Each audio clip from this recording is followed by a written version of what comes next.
Rekan Dakta, elektabilitas Anies Baswedan belakangan masih tergolong tinggi, namun tak mudah untuk menjadi kontestan di Pilgub Jakarta.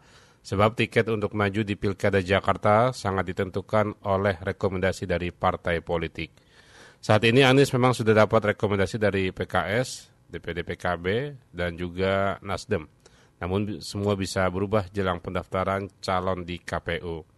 Koalisi Indonesia Maju yang mendukung pemerintahan Prabowo Gibran ini juga tengah gencar melakukan lobi-lobi di tingkat tinggi terhadap PKB dan Nasdem. Kim telah membuat koalisi di luar Kim yang beberapa waktu lalu ini mendukung pasangan Prabowo Gibran dalam Pilpres, sehingga Kim saat ini tengah melobi partai-partai yang di luar dari koalisi mendukung Prabowo dan Gibran.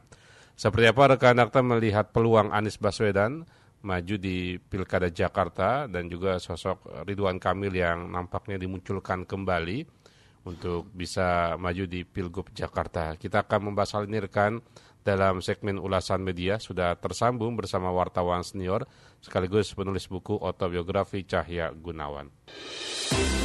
Ulasan media. Assalamualaikum warahmatullahi wabarakatuh. Selamat pagi Pak Cahya. Waalaikumsalam warahmatullahi wabarakatuh. Selamat pagi Bang Jait. Baik, selamat pagi Bapak. Pak Cahya, ini ada namanya Kim Plus Pak. Koalisi Indonesia Maju Plus. Ini Kim Plus untuk menggembosi Anies yang saat ini berniat maju di Pilkada Jakarta. Bagaimana melihatnya Pak dengan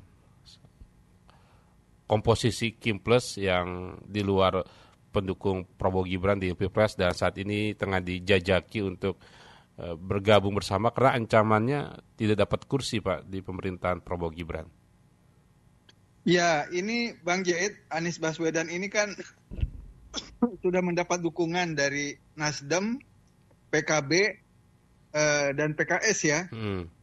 Bahkan kemungkinan PDIP juga. Tapi kan belum melakukan deklarasi bersama. Sementara pendaftaran terakhir itu kan akhir Agustus ini ya. Jadi ini bisa saja berubah. Apalagi kan Wakil Ketua Umum PKB di awal-awal setelah PKS mengumumkan pasangan Anies Baswedan dan Sohibul Iman menganggap bahwa pasangan pengumuman oleh PKS ini menutup ruang koalisi. Nah, jadi sekarang kan banyak pernyataan-pernyataan di antara elit-elit partai, satu partai ya, yang berbeda satu sama lain.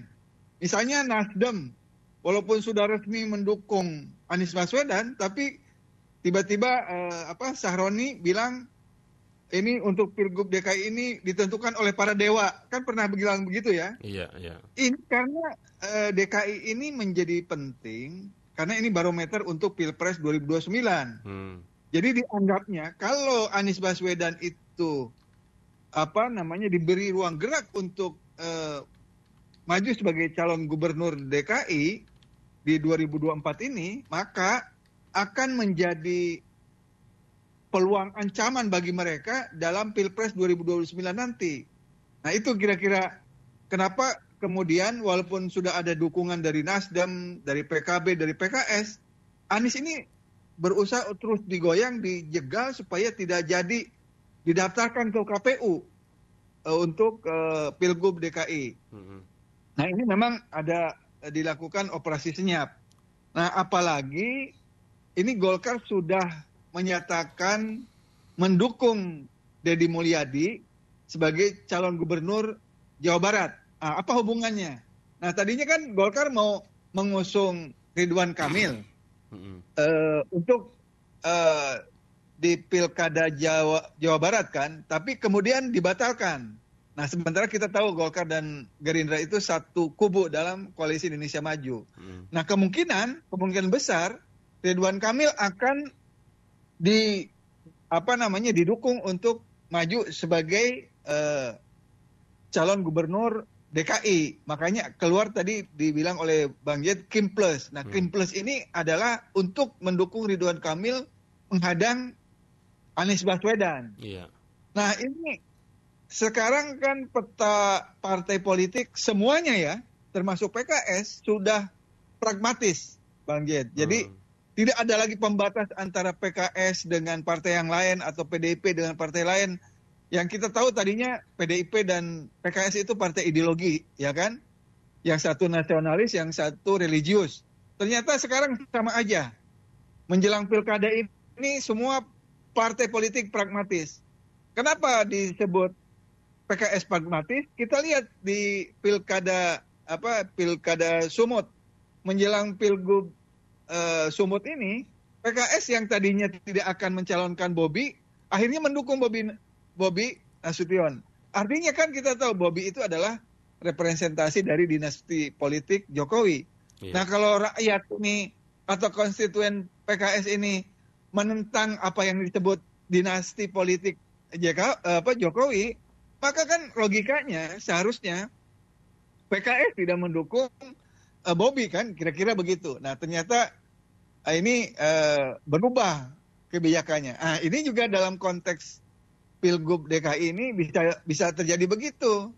Bisa aja nanti ada partai politik yang berubah menjelang waktu pendaftaran ke KPU nanti. Gitu Bang Jet.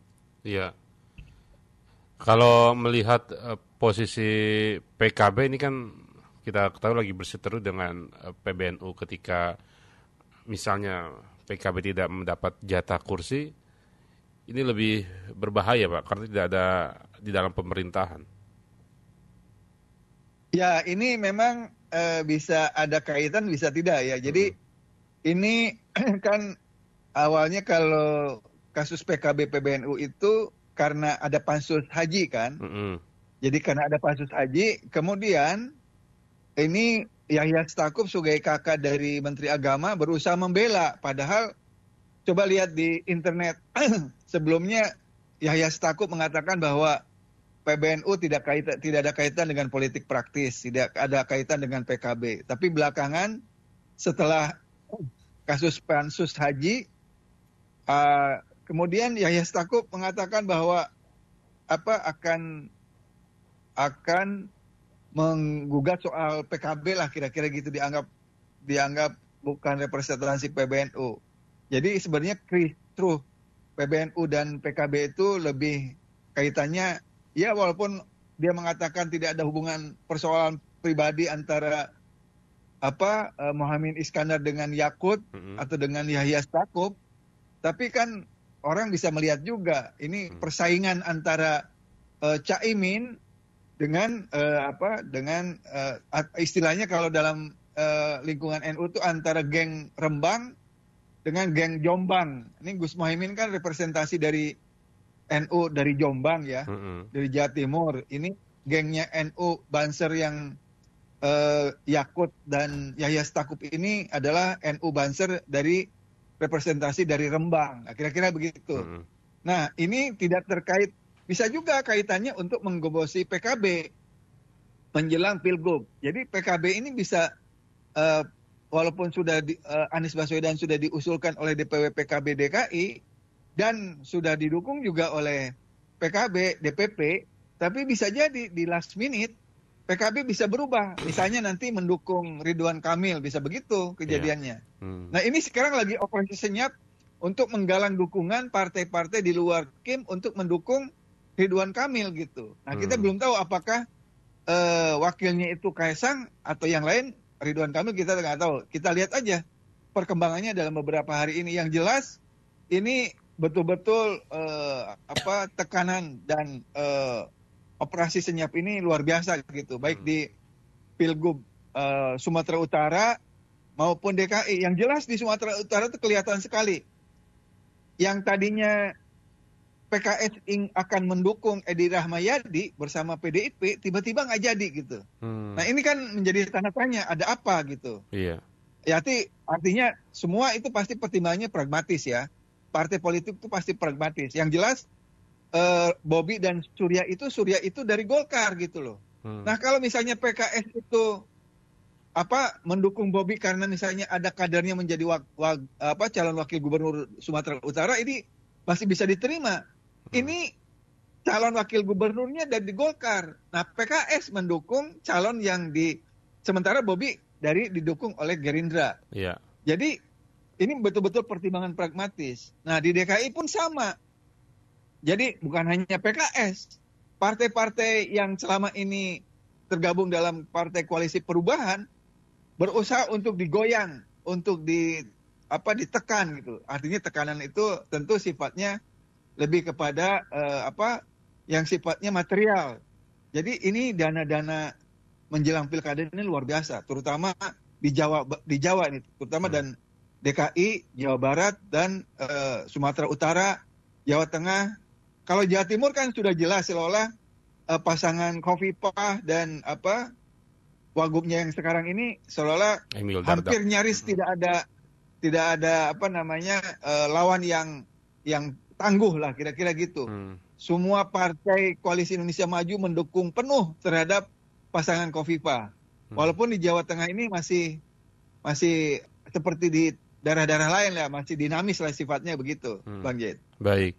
Kalau melihat dari skenario yang saat ini memang sudah kelihatan tengah menyusun Kim Plus, artinya kalaupun nanti masyarakat Jakarta melakukan pencoblosan, mereka akan melawan kota kosong, dan ini bagaimana Pak dengan sistem demokrasi yang sehat ini, Pak?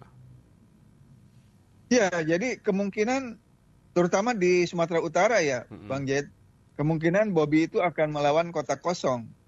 Jadi sekarang ini memang rakyat itu tidak menjadi faktor dominan dalam pilkada. Jadi seolah-olah menjelang pendaftaran ke KPU ini partai, bahkan hasil survei pun elektabilitas itu udah nggak dilihat lagi gitu. Jadi sekarang ini betul-betul elit-elit di partai itu yang semaunya mereka mengatur calon-calon kepala daerah itu. Yeah. Nah, inilah demokrasi yang menurut saya demokrasi yang disabotase gitu. Ini bukan demokrasi menurut saya. Ini otoritarian dari partai-partai politik, dari elit-elit politik gitu. Jadi ini kita cuma namanya aja demokrasi, tapi dalam prakteknya partai-partai politik itu yang berkuasa, yang melakukan punya kewenangan untuk menentukan seorang itu calon. Ya, seolah gampangannya begini. Partai menentukan si A, si B, si C menjadi pilkada, silakan dipilih oleh rakyat. Kan gitu sekarang ini. Jadi bukan lagi ini kan kalau lihat survei seharusnya kan Ridwan Kamil maju di Jawa Barat karena elektabilitasnya tinggi. Anies juga maju di Jakarta. Kalau lihat elektabilitas, tidak ada alasan Anies untuk tidak didukung oleh partai politik. Tapi kan sekarang dirubah sedemikian rupa oleh oleh elit-elit politik ini gitu loh. Karena pertimbangan itu tadi untuk kedepannya, ke 5 tahun yang akan datang gitu loh. Jadi berbagai pihak berusaha menjegal Anies untuk maju di Pilpres 2009 sejak sekarang. Artinya kalau Anies tidak masuk dalam gelanggang Pilgub DKI, dia tidak akan mendapat panggung. Jadi seolah-olah dengan dengan dijegalnya Anies untuk masuk ke posisi jabatan publik sebagai gubernur atau kepala daerah, itu peluangnya untuk menjadi pilpres itu sangat kecil. Kira-kira gitu skenario politik dari para dewa-dewa politik di partai-partai politik itu. Begitu Bang Jed. Iya, apalagi kan di beberapa kesempatan misalnya Presiden PKS pernah mengatakan bahwa PKS ingin diajak gabung, bukan cuma Nasdem dan PKB yang diajak gabung di kabinet Prabowo, Pak. Iya, jadi memang Prabowo ini kan ingin merangkul semua ya, bukan hanya elit-elit di elit politik. Kemarin kan sudah ada pertemuan juga antara itu sih bagus aja, artinya antara Wakil Ketua Umum Gerindra Sukmi Dasko dengan Habibur Rahman dengan Habib Rizik Sihab. Saya kira itu bagus. Malah seharusnya ini kan tidak sebatas itu. Saya setuju kalau misalnya elit-elit politik ini untuk rekonsiliasi. Jadi misalnya Ibu Megawati, ya kan, dengan Prabowo, kemudian dengan Sultan Hamengkubuwono di Jogja, dengan Habib Rizik, itu bertemu. Itu kan tokoh-tokoh politik. Sama dulu kayak tokoh Ciganjur. Antara Gus Dur, Amin Rais, Megawati, Sultan. Itu bisa meredakan tensi politik. Nah, jadi jadi yang menemui Habib Rizik itu harusnya tidak sekedar Sukmi Dasko dan Habibur Rahman, tapi juga Prabowo bisa bertemu, Megawati bisa bertemu, lalu Sultan gitu. Nah, itu bisa memberikan efek politik yang positif kepada masyarakat gitu. Ini kan tujuannya persatuan dan kesatuan. Tapi yang terjadi ini menjelang pilkada ini semua berebut posisi jabatan kepala daerah.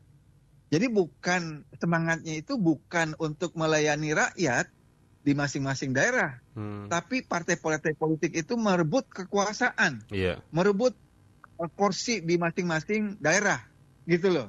Jadi orientasinya itu kepada kedudukan, kepada APBD. Bahkan sebenarnya agak di luar nalar ya.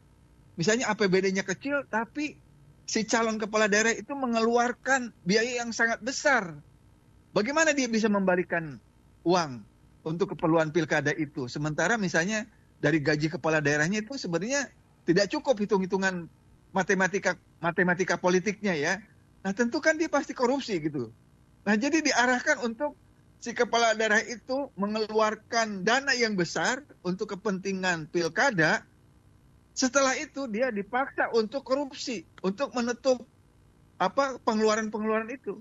Kalaupun tidak korupsi, dia harus bisa membayar sponsor kepada pengusaha-pengusaha yang telah membiayai dia dengan kebijakannya misalnya gitu, dengan membelikan proyek dan segala macam. Nah itu jadi sekarang itu memang modusnya itu sangat banyak. Modus itu kepala daerah itu cuma posisi aja. Nanti uangnya itu bisa dari proyek, bisa dari korupsi juga. Kalau korupsi kan dianggap rawan nih. Bisa dia dapat dari proyek, dapat istilahnya kickback gitu kan. Dari orang-orang yang mendapat proyek dari tiap daerah itu, tiap dari Pemda itu. Yeah. Makanya jangan heran Bang Jed kalau ada proyek-proyek pemerintah yang kualitasnya itu sangat buruk sekali. Karena itu tadi, dari nilai proyek itu hampir 60% dipakai untuk komisi, untuk membayar kepada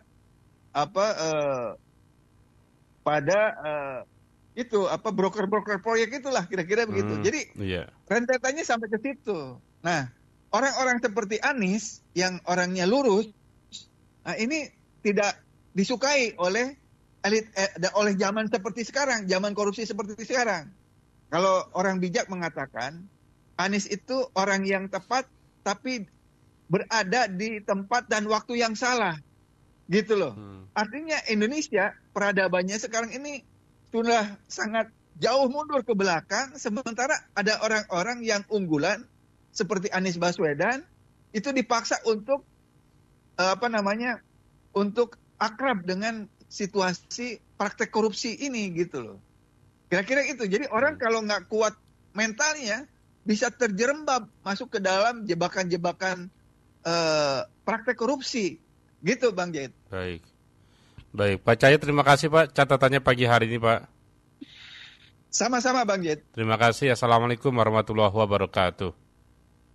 Waalaikumsalam warahmatullahi wabarakatuh.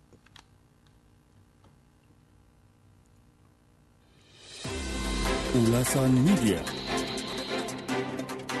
Segmen Ulasan Media bersama wartawan senior sekaligus penulis buku autobiografi Cahya Gunawan.